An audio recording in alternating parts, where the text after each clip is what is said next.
सनातन Pandey ji, Samajwadi party के अध्यक्ष विधायक संग्राम सिंह यादव जी संचालन कर रहे हैं।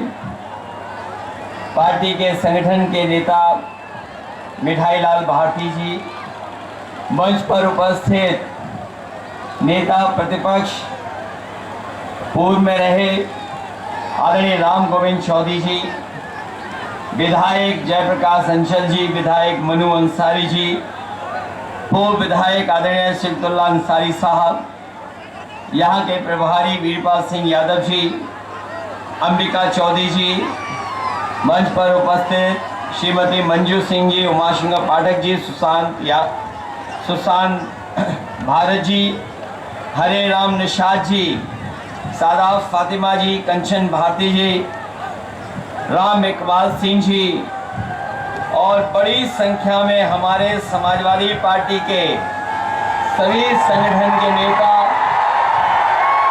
आप पार्टी के वीआईपी पार्टी, सहदेव पार्टी और सभी संगठन के नेता, अरविंद गिरी से लेकर के सांस्कृतिक प्रकोष्ठ के राष्ट्रीय अध्यक्ष काशीनाथ यादव जी और सभी हमारे नेता जो उपस्थित हैं इस चुनावी जनसभा में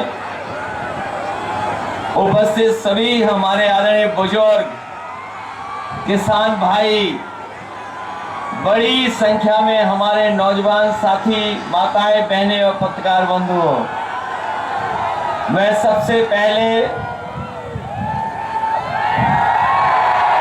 आप सबका बहुत बहुत धन्यवाद और आभार प्रकट करना चाहता हूं। जहां मैं पंडाल में लोगों को देख रहा हूं, जितने लोग हमें पंडाल में दिखाई दे रहे हैं, इस पंडाल से 2 गुना ज्यादा मुझे दूर तक जो हेलीकॉप्टर खड़ा उसके दूर भी जो अपना गमछा हिला रहे हैं सफेद रंग का, और मंच की बाईं तरफ, यहाँ मंच से पीछे और दाईं तरफ भी जो दिखाई दे रहे हैं, दूर दूर तक लोग, इस बार बलिया के लोग न केवल सनातन पांडे जी को जिताने जा रहे हैं, बल्कि बलिया के लोग जीत का एक रिकॉर्ड बनाने भी जा रहे हैं। वैसे तो जो पश्चिम से हवा चली थी वो 7वें चरण में पूरब में और रफ्तार से बह रही है, और जो दिखाई दे रहा है, कल जब 6वें चरण में वोट पड़े हैं, जो वोटों की बौछार हुई है, उससे लग रहा है कि जनता का गुस्सा बढ़ता चला जा रहा है, और जब 7वें चरण में आएगा तो यही जनता का गुस्सा 7वें आसमान पे दिखाई देगा। बलिया के लोग अपने बल से इस बार हराने जा रहे हैं। जिन लोगों का आत्मविश्वास लखड़ जाता है, जिन लोगों का आत्मविश्वास लड़खड़ा जाता है, उनकी जवान भी लड़खड़ा जाती है। इधर आपने देखा होगा, जैसे चुनाव आगे बढ़ा है, भारतीय जनता पार्टी के नेताओं की भाषा तो बदली ही बदली है। जो भाषा इस्तेमाल कर रहे हैं, उनके व्यवहार के बारे में भी जानकारी हो रही है। जहां वो शब्दों का इस्तेमाल अपने भाषण में कर रहे हैं, उससे पता लग रहा है कि इस बार उत्तर प्रदेश के चुनाव में वो धराशायी होने जा रहे हैं, धराशायी होने जा रहे हैं।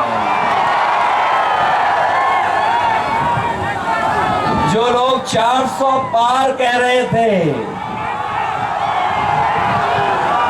जिन्होंने पहले चरण में 400 पार का नारा दिया था, वो अब तो जान गए होंगे देश की जनता उन्हें 400 पार नहीं 400 हराने जा रही है। जो लोग हिंदी को ठीक से समझते होंगे वो जानते होंगे कि 400 पार का मतलब है कि 543 में अगर हम 400 पार सीटें माने तो बताओ कितनी होंगी 400 पार वाली सीटें। ये तो बीजेपी वाले पहले ही हार स्वीकार कर रहे थे। वो कह रहे थे 400 पार। इसका मतलब ये है कि इस बार जब जनता देश की वोट डालेगी 140 करोड़ तो इनको 140 सीटों के लिए भी तरसा देगी। वैसे तो सनातन पांडे जी पहले ही दिन चुनाव जीत गए थे। जिस दिन उन्होंने आकर बलिया में जो कहा था उसी दिन रिकॉर्ड बन गया था। ये मान ले बलिया के हमारे तमाम साथी जो पिछली बार थोड़े वोट से रह भी गए थे, इस बार इन्हें बताओ जिताओगे आप लोग। और तब हम आपसे अपील करने आए जिताने की। जब 7वें चरण का चुनाव होने जा रहा है और चुनाव खत्म होने में बहुत दिन नहीं है, आज के दिन के बाद बहुत कम दिन बचे हैं। 30 तारीख को प्रचार खत्म हो जाएगा। 1 तारीख को आपको वोट डालना है। वो 4 जून की जो तारीख है वो न केवल मित्र मंडली को बदलेगी, मित्र मंडली तो बदलेगी, मंत्रिमंडल भी बदलेगा और मंत्रिमंडल के साथ साथ मीडिया मंडल भी बदल जाएगा। ये बात तो समझ में आ रही होगी आपको। मित्र मंडली बदलेगी, मंत्रिमंडल बदलेगा और मीडिया मंडल भी बदल जाएगा। इधर देख रहा हूं कि जब मैं आया था चिलचिलाती धूप थी,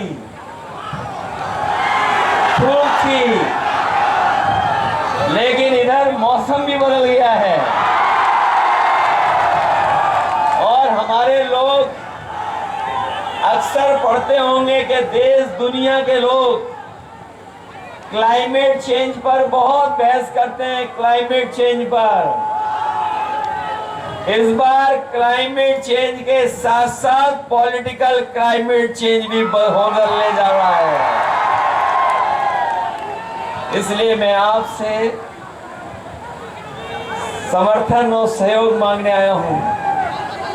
ये 10 साल से बीजेपी की सरकार ने हमें आपको सबको धोखा दिया है और 10 साल अगर पीछे मुड़ करके हम देखेंगे तो इन बीजेपी वालों की हर बात झूठी निकली, इनका हर वादा झूठा निकला। और याद कीजिए हमारे बलिया के किसान भाइयों, यही देश के प्रधानमंत्री कहते थे हमारी सरकार आ जाएगी, सत्ता में आ जाएंगे तो हम अपने किसानों की आय दोगुनी कर देंगे। आज 10 साल बाद न किसानों की आय दोगुनी हुई, लेकिन जो लागत बढ़ी है, महंगाई बढ़ा करके लागत लगातार बढ़ती चली जा रही है। डीजल पेट्रोल तो महंगा किया ही है, बीज कीटनाशक दवाइयां महंगी हुई, खाद डीएपी महंगी कर दी और ऐसा ऐसा भी देखा कि इन्होंने बोरी से चोरी भी शुरू कर दी। जो किसान भाई खाद लेने गए होंगे उन्होंने देखा होगा कि पहले 5 किलो और फिर 5 किलो। बताओ इन्होंने 10 साल में खाद की बोरी से कितनी चोरी कर दी। ये 10 किलो चोरी हुई है। न केवल 10 किलो चोरी खाद की बोरी से की है, बल्कि हमारे किसान भाई जानते होंगे जिस समय वो डीएपी लेने गए थे उस समय सरकार से ये निर्देश थे कि जब तक नैनो यूरिया नहीं खरीदेंगे तब तक उन्हें डीएपी नहीं मिलेगी। नैनो यूरिया खरीदी, लेकिन बताओ हमें जो नैनो यूरिया दी, क्या किसी किसान की पैदावार बढ़ गई? क्या किसान को किसी को लाभ पहुंच गया? और याद रखिए, जिन्हें जानकारी होगी वो जानते होंगे कि जिस तरीके से बड़े बड़े उद्योगपति भारत छोड़ के चले गए थे, सुनने में आया है कि नैनो यूरिया बनाने वाले भी भारत छोड़ करके चले गए। आज भारत में नहीं है नैनो यूरिया वाले।